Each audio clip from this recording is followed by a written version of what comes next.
12h25, uma das maiores preocupações e reclamação da população que precisa sair de casa e depende do transporte coletivo é com a demora, ultimamente, e a superlotação dos ônibus. Demora não só ultimamente, né? Demora sempre. Nesse período de quarentena, a frota está reduzida e o CETRANSP, que é o sindicato que representa a categoria, informou que pode paralisar toda a operação. Início de noite, terminal de integração do Mercado Central, um dos mais movimentados da capital. Num período em que a recomendação é de isolamento social, as imagens de pessoas esperando o transporte público impressionam.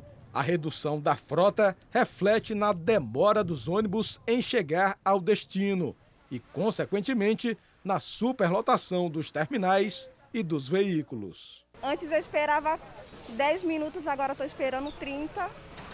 E é a dificuldade para ir trabalhar, né? E a gente precisa, tem necessidade, não podemos parar. Quando o ônibus chega ao terminal, é aquele corre-corre para garantir um lugar. Durante a matéria, a nossa equipe flagrou alguns veículos seguindo viagem com passageiros em pé pelos corredores e outros espremidos na escada da porta de acesso. Situações que vão de encontro a uma recomendação do Ministério Público Estadual, quando os passageiros deveriam seguir sentados e sem qualquer tipo de aglomeração. Rapaz, a sensação é de aperto e sufoco, né? Geralmente, se alguém tiver contaminado e espirrar aí, todos vão ser contaminados, né? A gente tem medo, né? Mas infelizmente a gente precisa, tem que trabalhar tentando se cuidar, usando máscara, tentando ficar distante, mas alguns momentos é inevitável e a gente vai tentando com fé, né? Por meio de nota, o CETRANSP informa que o serviço de transporte público coletivo está enfrentando grandes dificuldades diante da queda no número de passageiros. O sindicato revela ainda que as empresas estão operando com 24% da demanda habitual e que a frota não foi reduzida na mesma proporção. A nota do CETRANSP diz ainda que esse serviço considerado essencial está em colapso e que é grande o risco de suspender toda a operação, mesmo com a redução em 30%. Tá muita gente, muita aglomeração e tá ruim mesmo, tá sério, o caso tá sério. Essa situação não é de agora, não. Desde março, quando começou a quarentena, que a TV Atalaia mostra essa situação. E agora parece que piorou, porque algumas medidas foram flexibilizadas, tem mais gente na rua. E mais gente também que está precisando, está indo nas agências bancárias. Sobre esse assunto eu vou conversar agora com a promotora de justiça, Eusa Missano. Boa tarde, promotora. É muito bom tê-la aqui mais uma vez no Balanço Geral, apesar agora do distanciamento, né? Como o Ministério Público tem acompanhado essa situação do transporte coletivo aqui na capital e Grande Aracaju? Boa tarde a todos. É uma situação extremamente preocupante. O Ministério Público, na verdade, a gente começa a perceber que o que já não estava tão bom, o que já não estava adequado, enquanto serviço público, acabou piorando e acabou aflorando as suas dificuldades, começaram a aflorar nesse período da pandemia. Esse é o caso do transporte urbano na cidade de Aracaju. Então, o Ministério Público, logo no início, você muito bem falou, esse não é um assunto novo, esse já é um fato que vem acontecendo desde antes, né? E com o processo da pandemia, isso ficou ainda mais grave, porque houve uma redução da frota pelo decreto em 30% nos dias úteis e 50% nos dias não úteis e finais de semana. O Ministério Público, logo que detectou problemas, nós ajuizamos uma ação civil pública, solicitando ao Poder Judiciário que determinasse que o órgão fiscalizador, que é a SMTT de Aracaju, pudesse efetivamente fiscalizar e contornar esse problema, porque pelo decreto municipal, essa redução de 30% não é para existir nos horários de maior concentração da população, ou seja, nos horários de pico. Essa é a grande preocupação do Ministério Público.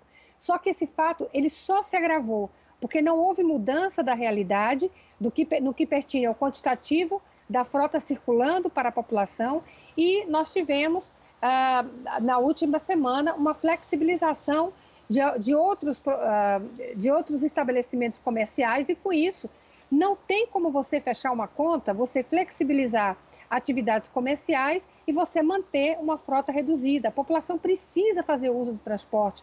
Ela não está aí porque ela quer ou porque ela deseja, ela necessita. Por isso, o Ministério Público ajuizou essa ação civil pública para que a frota volte a circular normalmente nos horários de maior pico, ou seja, manhã, tarde e noite. Oficiamos, além da ação civil pública, tanto a SMTT como o CETRANSP, para que informasse ao Ministério Público, no prazo de 48 horas, vencendo hoje, o número de veículos que circulam, o número de veículos extras que são colocados, para que a frota circule normalmente, justamente para que não ocorra essa situação vexatória para os nossos usuários, estarem sendo transportados em veículos superlotados e ainda permanecer de forma desordenada nos terminais de integração. Doutora Elza Missana, a senhora falou da flexibilização do governo na semana passada, na quinta-feira da semana passada. Hoje é quinta-feira, o governo disse que deve se pronunciar sobre outras flexibilizações, ou não. Como o Ministério Público tem acompanhado isso? Porque possivelmente, se for flexibilizar, porque as pessoas estão pedindo, os empresários estão pedindo, as pessoas precisam trabalhar, vai aumentar ainda mais a questão dos ônibus na capital e na Grande Aracaju.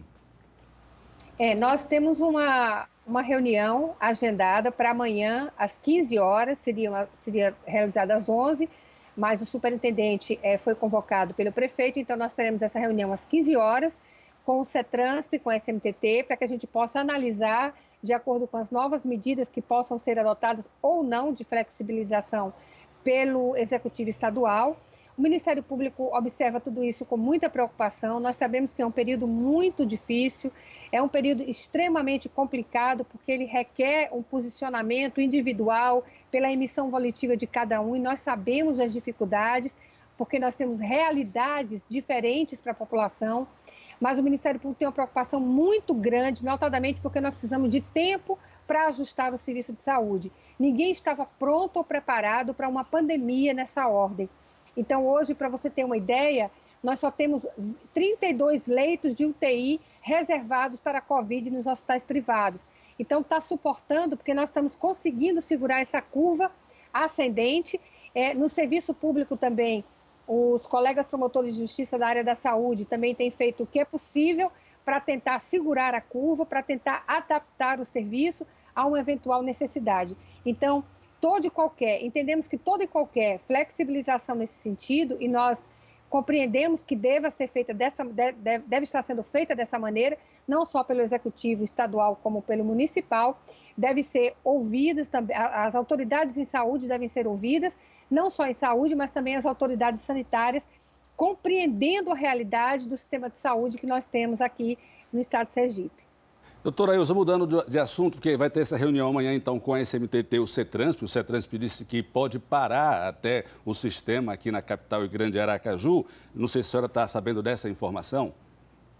Por isso que nós temos essa reunião.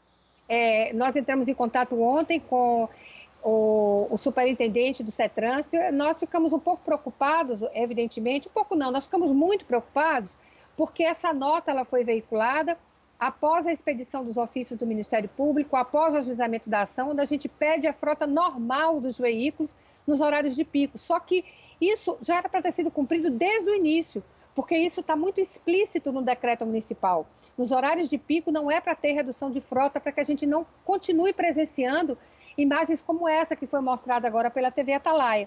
Pessoas sendo transportadas porque necessitam do transporte coletivo em veículos superlotados. Então, diante da nota que foi veiculada pelo CETRANSP, a matéria que foi apresentada na imprensa, o Ministério Público muito preocupado com essa situação, foi por isso que nós agendamos essa reunião virtual, que será feita amanhã, às 15 horas.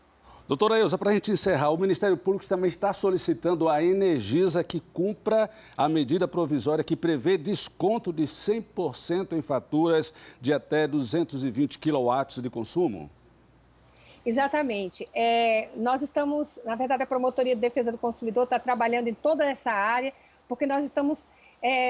há uma preocupação muito grande com a população consumidora, que a gente sabe que houve uma perda salarial, muitos desempregados, Então, nós mantivemos contato com a Energisa, que prontamente nos atendeu para o cumprimento da medida provisória 950, que estabelece que os consumidores que pagam até 220 kW, eles têm um desconto de 100% do valor de consumo. Ou seja, essas contas só não serão zeradas por conta dos impostos, mas ele terá uma redução de 100% do consumo. Além disso, o Ministério Público também solicitou à Energisa que incrementasse a questão relacionada à publicidade para a tarifa social, para aquelas pessoas hoje que são atendidas pela tarifa social. Importante também estabelecer que não somente o cumprimento da medida provisória 950, mas também a cobrança de débitos dos consumidores inadimplentes. Somente após a comunicação, se houver o lançamento do nome do consumidor no Serviço de Proteção ao Crédito, somente após o consumidor ele ser informado desse débito, podendo ainda ter 15 dias para negociação com a empresa, notadamente no que pertence aos encargos financeiros, é que poderá existir esse lançamento específico. Então, são medidas que o Ministério Público tem tentado formalizar para que a gente, pelo menos, tente minimizar o impacto desse prejuízo econômico que certamente deverá ser suportado pelos nossos consumidores, lamentavelmente. Muito obrigado, doutora Elza Missano, pela participação. Uma boa tarde. Uma boa tarde a todos vocês. Obrigada, TV Atalaia, pelo espaço.